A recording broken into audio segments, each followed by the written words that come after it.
I remember talking to a friend of mine about this case, and I just told him, I just don't have enough information. I just don't know what is real and what is fake and what is, because so many people has been talking about it and all these things, and you just don't know who to believe and stuff.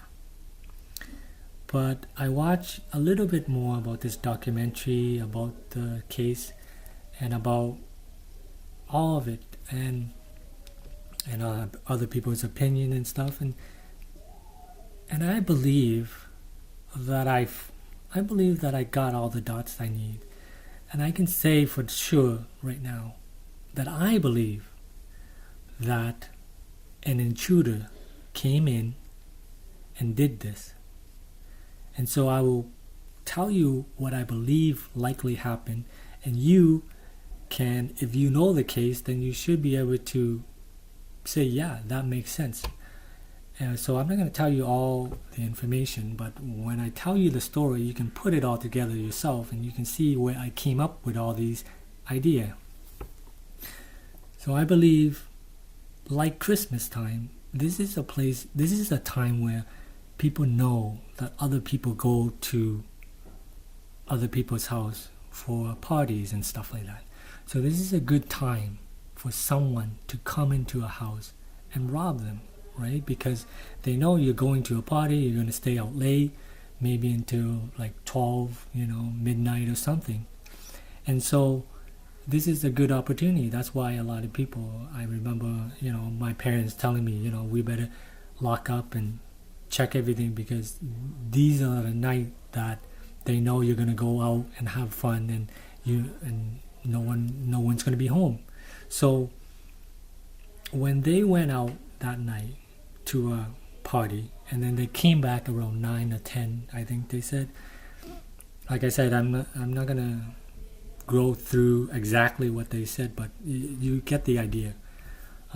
So I think someone knew that they were leaving, or they seen that the house is empty, and so they came in. They likely came in through some door or something, not through the broken window like some people would assume. So I think they came through a door, and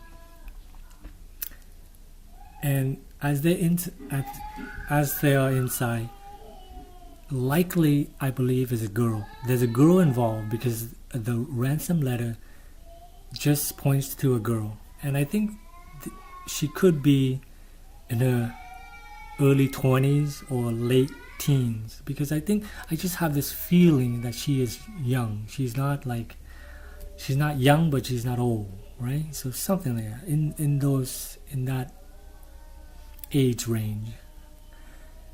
And I believe that she came into the house with that flashlight, searching the house, and likely she would go into the father's room, or likely it's office or something, and he would probably have paper, information.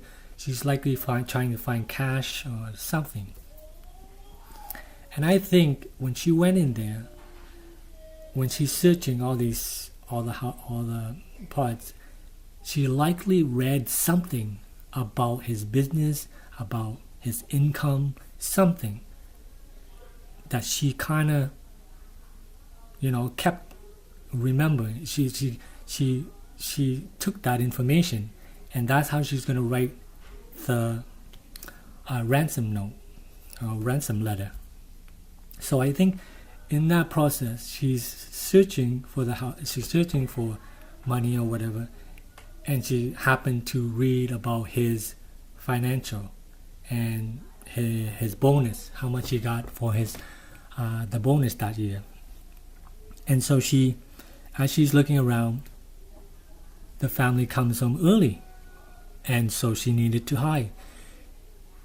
Like I said, it could be two people, but I'm just going to go with one person right now, and for sure it's a girl.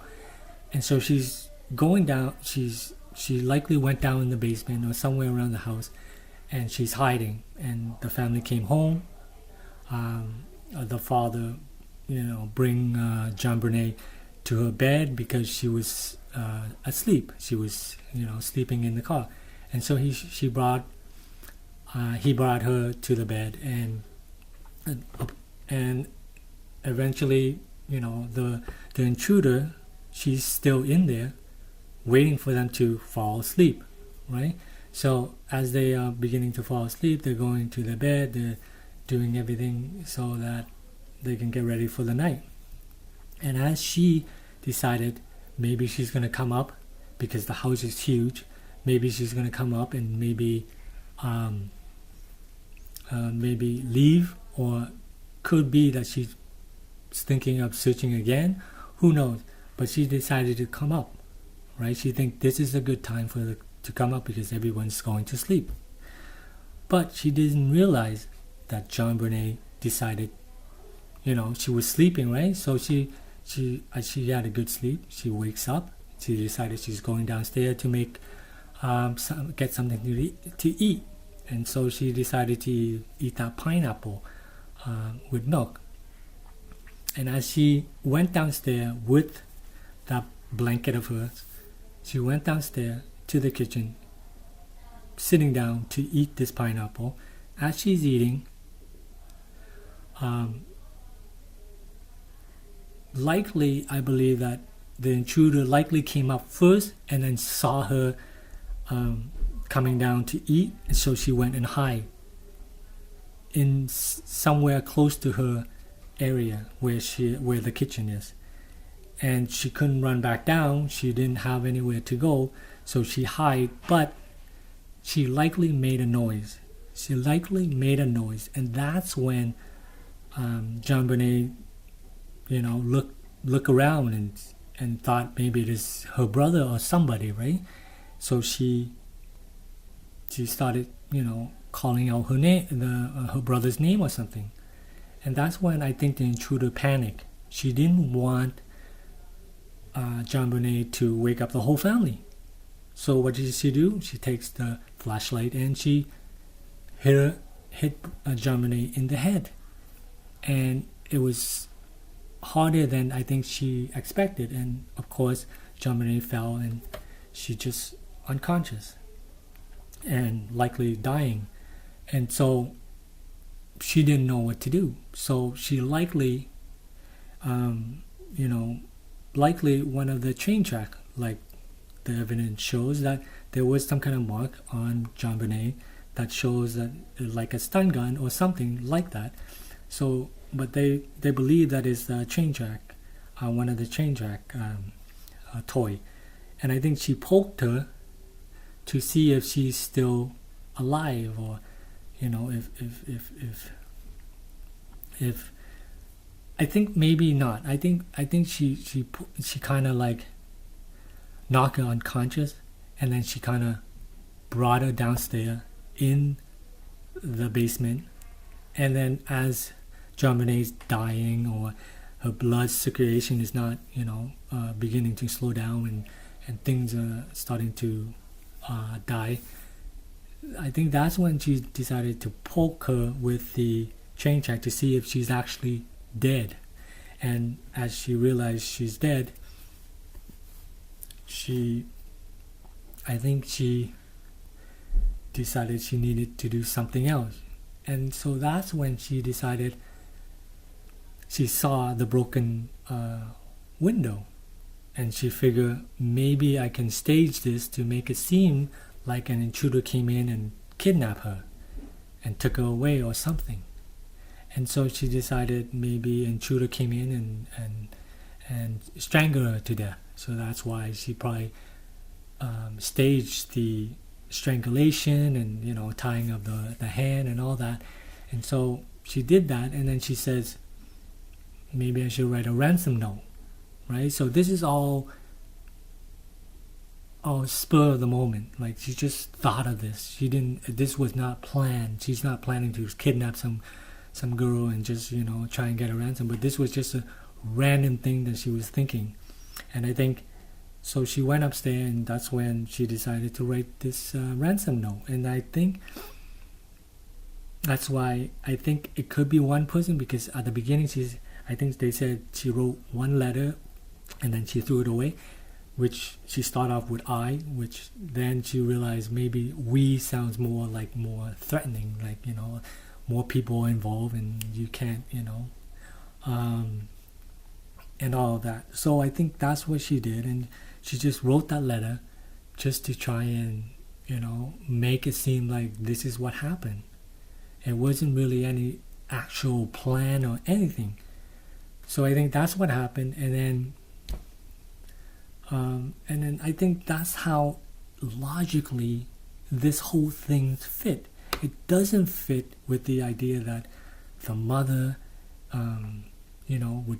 would accidentally kill her kid and just throw it in the basement, and then I don't know. It's just all these theories are so silly, so not logical. It just doesn't make any sense. But like I said, this theory about this, intruder coming in, a young girl who is not experienced, who just happened to be, in a situation that she didn't expect. She just expected to come in, maybe steal some money or something, or jewelry or something, right? But she didn't expect to kill a young child, right? So she just, and I think the only way to solve this crime is basically to focus not on that DNA, because DNA, especially with that, is touch DNA. Also, I think she would probably be smart enough to wear gloves, because just, when you do a crime at nighttime, and I'm sure you're kind of prepared. You're not going in there like, I'm gonna put my fingerprint, I'm gonna do all this. It's silly. People are more aware of how to do things, and it's just gonna get more advanced. Just gonna get more. People see more. And the letter shows that she's seen a lot of movies. She knows a lot of things about trying to kidnap, trying to do crime, right? So I think maybe that influence, when she's watching all those movies, she figured this is the best scenario to play out, to pretend that this is what happened, right? It's in her mind and all that. So when she wrote that that letter, that ransom letter, she also added the line where he of his bonus, right? Of his year's bonus, because people were wondering, why didn't you write $1 million? Well, because likely that's why I believe she's searching the house beforehand. That she was in the house beforehand, and she saw that information, and then she just added into the ransom note. And so all these things, all these dots that I could connect, it just makes logical sense. Any other scenario does not fit this, especially with the parent and his little brother. It's like, it just doesn't make sense that they would kill the child and just put her downstairs and for hours and hours, and the girl they love, and even if they're trying to protect the brother or something, why wouldn't you just leave it there and call the police and say something happened? Why would you just throw your daughter downstairs in the basement alone for hours? And it's just, nothing makes sense about them killing their own daughter.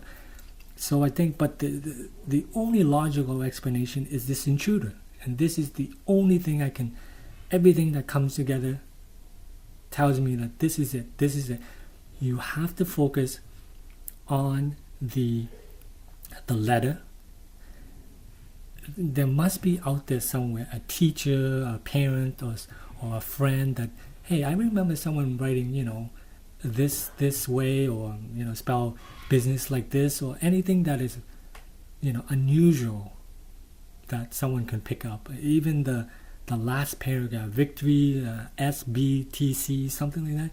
Somewhere in there, someone knows something, right? They've seen this somewhere, and this girl is out there, and I believe this is how you would find her. It's that letter, and also the flashlight. But like I said, if there's some kind of serial, some kind of something in there that can recognize who it is. But I think those two evidence is the only thing that can solve this mystery. Otherwise, the DNA, they're gonna go crazy over that DNA and they're not going to find anything. Because if she was not wearing gloves and she's poking someone with, she's scared to touch it, so likely she's not going to have, her hand exposed and then, kind of like rubbing around or, checking around, right? So I think there's likely that DNA is not valid. It doesn't make any sense to go try and search for that DNA. I think the only thing is the letter. The letter is the strongest evidence you will have to try and find that person. And so I think I'm pretty confident that everything that I see, this is the only logical explanation for this situation.